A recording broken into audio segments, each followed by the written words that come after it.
आज शेतकऱ्याचा सगळ्यात मोठा सण म्हणजे गुढीपाडवा, इथून नवीन वर्ष सुरू होतंय.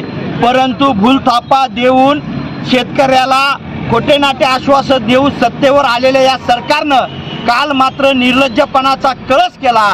अजितदादा म्हणतात 31 मार्च पर्यंत हे पीक कर्ज सर्व भरा, त्याचं समर्थन मुख्यमंत्री फडणवीस सुद्धा करतात. अजितदादा बोलले हीच सरकारची भूमिका म्हणतात.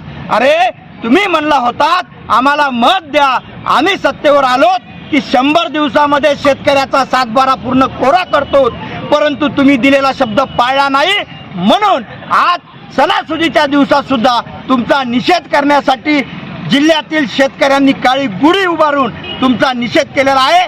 याद राखा, आजपासून तुमचं सत्तेहून तुम्हाला पाय उतार करण्याचे तुमचे दिवस सुरू झालेले आहेत. राज्यातला शेतकरी तुम्हाला तुमची जागा दाखवल्याशिवाय शांत बसणार नाही.